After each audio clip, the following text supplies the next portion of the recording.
اس وقت میری بات مان لیجئے چچا، سمجھا، وہ منہ سے لا الہ الا اللہ محمد رسول اللہ کہہ دیجئے، باقی مسئلے کو میں دیکھ لوں گا. لیکن اگر ابو طالب اس بات کو مان لیتے تو ہو سکتا تھا کہ یہ مسئلہ ہو کہ جس کو بھی نبی نے چاہا اس کو ہدایت مل گئی. اور جب یہ بات طے ہو جاتی تو پھر نبی کی رسپانسبلٹی یہ ہوتی کہ ہر آدمی جو ہے وہ جنتی بنے، جو بھی جہنمی بنے. اس کا مطلب یہ ہے کہ نبی نے اپنی ذمہ داری کو پورا کرنے میں کوتاہی کی ہے. سمجھا؟ یہ بڑی بھاری بات ہے. لوگ سمجھتے ہوں گے کہ نبی کا درجہ گھٹ جاتا ہے. نبی کا درجہ گھٹتا اس صورت میں ہے جبکہ نبی کے اختیار میں اس بات کو مانا جائے کہ جس کو وہ ہدایت دینا چاہے اس کو ہدایت دے دے. جب یہ بات مانیں گے تو اس کا مطلب یہ ہے کہ پھر نبی کی ذمہ داری یہ ہوگی کہ دنیا کا ہر وہ فرد جو اس کی امت میں ہے اس کو ہدایت مل جانی چاہیے. اور جب نہیں ہدایت ملی تو اس کا مطلب یہ ہے کہ نبی نے اپنی ذمہ داری پوری نہیں کی. تو نبی کی توہین ہے اس پر. اس لیے کہا گیا وَلَا تُسْأَلُوا عَنْ أَصْحَابِ الْجَحِيمِ، آپ سے جہنمیوں کے بارے میں نہیں پوچھا جائے گا. وَلَن تَرْضَىٰ عَنْكَ الْيَهُودُ وَلَا النَّصَارَىٰ، نبی کریم صلی اللہ علیہ وسلم کے دل میں کبھی کبھی یہ خیال آتا تھا کہ ذرا نرم بات کر کے دیکھ لیں. اتنی سخت بات کہ جو غلط ہے اس کو غلط ہی پوری قوت کے ساتھ کہنا کہ چاہے ان کو اچھا لگے چاہے برا لگے، اس کے بجائے تھوڑی سی حکمت سے، وزڈم سے، تھوڑی سی کچھ کہنا چاہیے کہ آج کی زبان میں کہیں گے پالیٹکس سے کام لے لیا جائے. سمجھ میں آیا؟ کچھ تھوڑا سا یہ نرم ہم کر لیں گے تو یہ آ جائیں گے، کل کو پھر سارے مسئلے بتلا دیں گے. اللہ تعالیٰ فرماتے ہیں کہ نہیں، پہلی بات اس کو سمجھ لیجئے کہ تم کتنا بھی اپنے پوائنٹ سے ہٹ کر کے ان کی طرف جاؤ گے یہ کبھی ماننے والے نہیں. سمجھ آیا؟ تم نرم ہو جاؤ لیکن یہ نرم نہیں ہوں گے. اور آج تک میں یہ تماشا دیکھتے چلے آ رہے ہیں. وَلَن تَرْضَىٰ عَنْكَ الْيَهُودُ وَلَا النَّصَارَىٰ، یہود اور نصارہ ہرگز تم سے راضی نہیں ہوں گے حَتَّىٰ تَتَّبِعَ مِلَّتَهُمْ، یہاں تک کہ آپ پورے کے پورے ان کے طریقوں کو اپنا لیں، ان کے دین کو، ان کے مذہب کو اختیار کر لیں. آج مجھے تفسیر ہے، مجھے کہنا نہیں چاہیے تفسیر کے دوران، لیکن مجھے بتلائیے کہ باسنیا میں جو کچھ ہوا وہ کیا ہوا ہے؟ کیا وہ لوگ سب کے سب نمازی تھے، پرہیزگار تھے، ان کے چہروں پہ داڑیاں تھیں، وہ جناب بالکل سنتوں پر عمل کر رہے تھے؟ اس کی سزا ان کو ملی ہے. وہ تو دین سے بیچارے غافل تھے، بلکہ بہت قریب تھے ان کے فکر و نظر سے، ان کے تہذیب اور کلچر سے. لیکن اس کے باوجود ان کو صرف اس لیے کہ یہ ایک مسلمان قوم کہلاتی، اس نام تک کو گوارا نہیں کیا گیا. سمجھ میں آیا؟ ہم کہاں تک چلیں گے ان کو راضی کرنے کے لیے؟ کہاں تک جا سکتے ہیں؟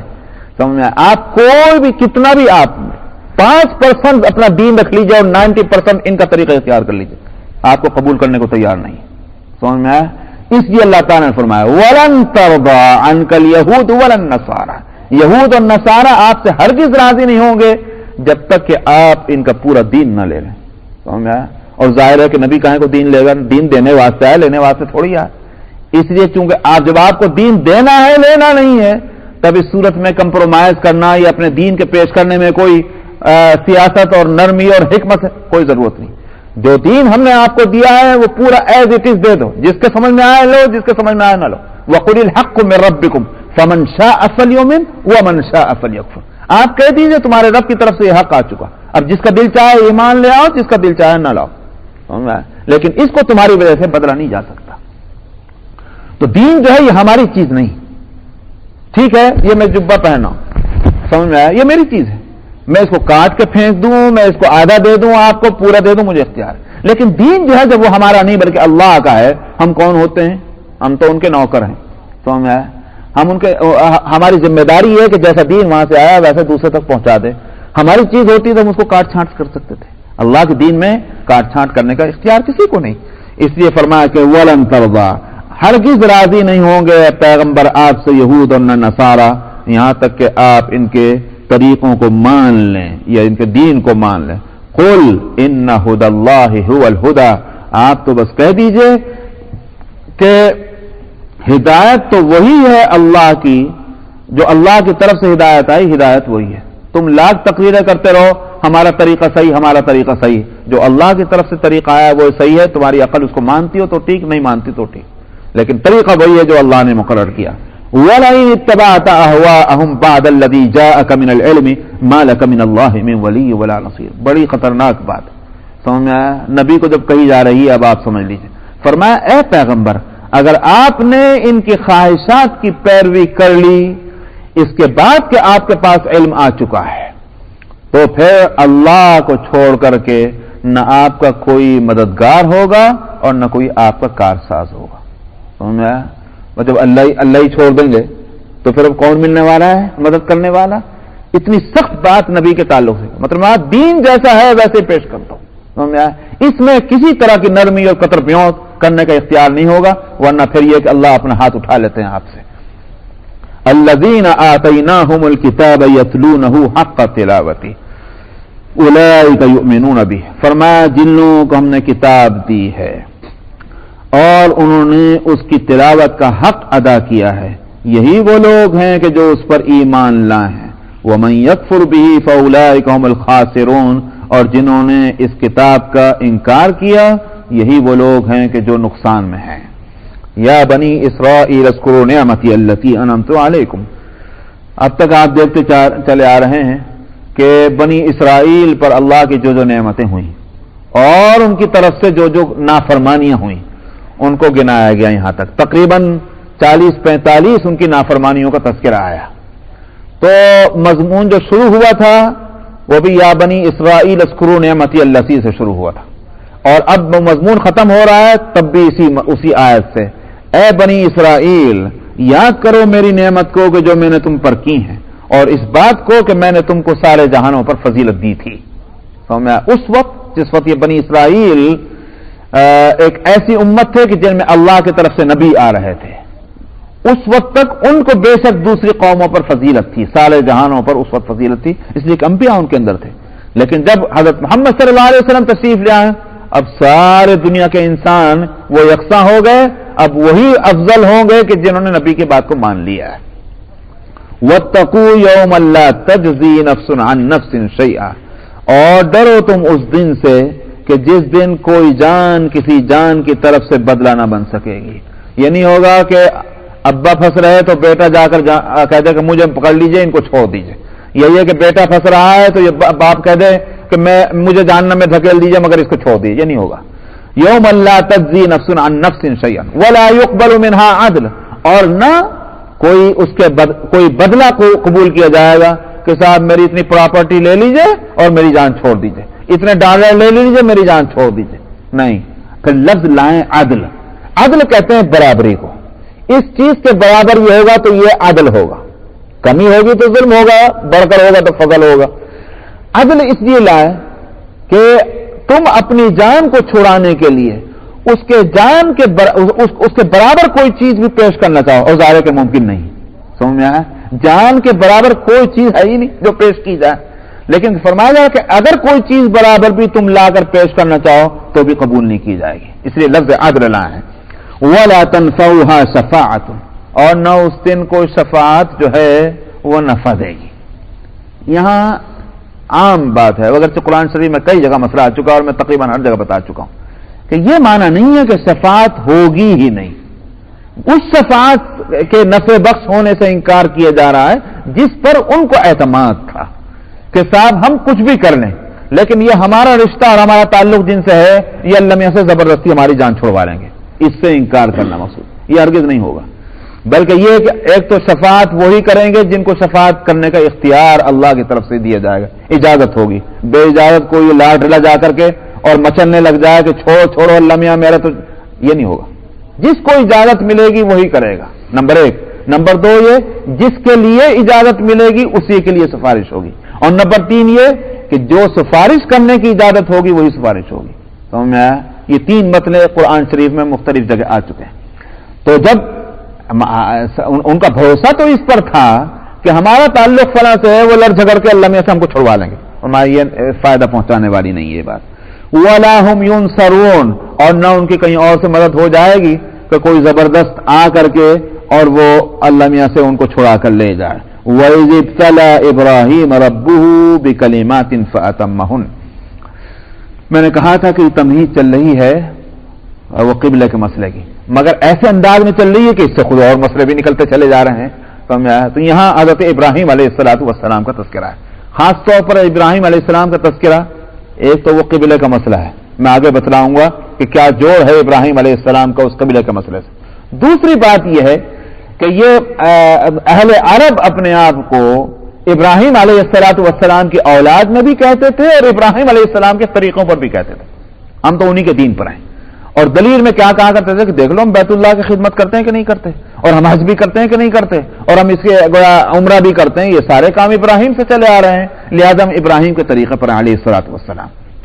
یہاں اللہ سبحانہ و تعالی نے حضرت ابراہیم علیہ السلام کا تذکرہ کیا, اور واقعہ یہ ہے کہ ایسے مختصر آیت 2 آیت کے اندر ابراہیم علیہ السلام کا تذکرہ, اور اس طرح کہ پوری زندگی ابراہیم علیہ السلام کے سامنے آ گئی.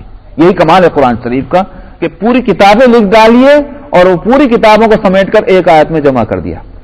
فرمایا کہ اس وقت کا ذکر کیجئے کہ جب ابراہیم کو آزمایا اس کے رب نے کچھ باتوں کے ذریعے سے, فَأَتَمَّهُنْ, اور ان باتوں کو ابراہیم نے پورا کر دیا. وہ آزمائش, وہ ٹیسٹ, وہ ایگزام جو تھا اس میں پاس ہو گئے, وہ پوری باتیں انہوں نے کر ڈالی. کیا تھی وہ باتیں؟ وہ اس میں مختلف جگہ آ چکا ہے قرآن شریف میں. جہاں جہاں ابراہیم علیہ السلام کا تذکرہ ہے وہاں تفصیل کے ساتھ, یہاں صرف اجمال ہے کیونکہ تفصیلات آ چکی ہیں اور جگہ مکی اور صورتوں کے اندر. یہ تو مدنی سورہ ہے, سورہ بقرہ, تو اس واسطے چونکہ اور جگہ تذکرہ آ چکا ہے. اور پھر یہ کہ خود بنی اسرائیل ان واقعات سے واقف بھی تھے کچھ نہ کچھ, چاہے اتنی تفصیل سے نہ ہو جتنے قرآن نے پیش کیے, لیکن کچھ نہ کچھ واقفیت تھی. آج بھی بائبل کے اندر وہ واقعات کا کچھ حصہ موجود ہے, اس لیے یہاں صرف اجمال ہے. واقعات کیا تھے؟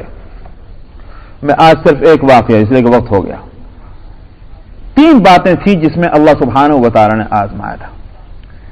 ایک مسئلہ تھا اپنی جان کا, کہ دین کے واسطے جب جان کی قربانی کا مسئلہ آیا اور دشمن نے یہ فیصلہ کیا کہ ان کو دہکتی آگ میں ڈال دیا جائے, اور وہ آگ بھی کیسی کہ جب وہ آگ دہکائی گئی تو اب مسئلہ یہ ہوا کہ ابراہیم کو پھینکا کیسے جائے, اس واسطے کہ جو جائے گا ڈالنے کے واسطے وہ خود ہی جلے گا.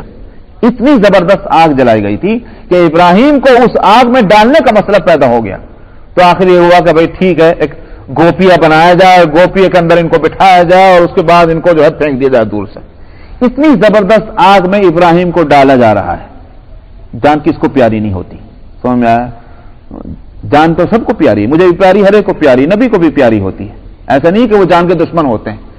لیکن اس وقت مسئلہ یہ تھا کہ آیا دین اصل ہے یا ہماری جان اصل ہے؟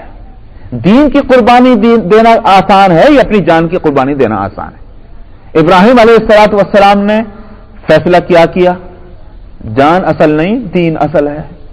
دین نہ قربان ہو, جان قربان ہو جائے, راضی ہو گئے.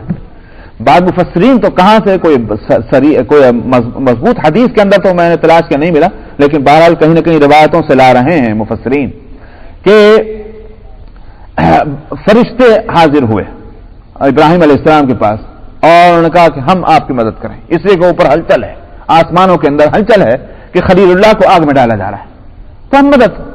تو ابراہیم علیہ السلام نے پوچھا بھیجے ہوئے آئے ہو, خود سے آئے ہو؟ انہوں نے کہا ہم خود سے آئے کہ اگر مجھے کسی اور کی مدد لینی ہوتی تو پھر یہ بات ہی کیوں ہوتی؟ یہاں مسئلہ ہے یہ کہ ایک ہی ذات کے واسطے سے ساری لڑائی ہو رہی ہے. اگر بھیجے ہوئے آئے تو جو حکم ہے وہ کر لو, لیکن اگر بھیجے ہوئے نہیں ہیں تو مجھے تو اس کی رضا کے واسطے سارا کام کرنا ہے. تو توحید کامل پر یقین ابراہیم علیہ السلام اسی ایک اللہ کی ذات کے لیے جان کی قربانی پیش کر دی. ایک آزمائش تو یہ تھی. اور دوسری آزمائش کیا ہوئی کہ بڑھاپے کے اندر اولاد ہوئی, اور اس اولاد کو جو پہلوٹی اولاد ہے, اور وہ بھی کس عمر میں کہ 88 سال کی عمر ہے ابراہیم علیہ السلام کی, جس وقت کے وہ پہلوٹا ایک بچہ پیدا ہوا. جب تھوڑا سا بڑا ہوا, چلنے پھرنے قابل ہوا, کہا اس کو قربان کر دو. اچھا صاحب, وہ قربان کرنے کا کہنا بھی یہ نہیں ہے کوئی باقاعدہ وحی آئی, فرشتہ آیا اور کہا اپنے بیٹے اسماعیل کو جا کر قربان کر دو, بلکہ خواب میں بتلایا کہ یا بنی انی ارا فی المنام انی اذبحک فانظر ماذا تری, بیٹا میں نے خواب میں دیکھا ہے کہ میں تجھے ذبح کر رہا ہوں, اب تیری رائے کیا ہے؟ سمجھ میں آیا؟ اب خواب میں دیکھا, تعبیر کر سکتے تھے, پتہ نہیں سچا ہے یہ جھوٹا ہے, ہو سکتا ہے کہ میں نے کچھ اور دیکھا ہو, میں بھول گیا ہوں, لیکن کوئی تعبیر نہیں. اور اسماعیل علیہ السلام جو ان کے بیٹے ہیں جن سے مسئلہ متعلق ہے, وہ بھی تو آخر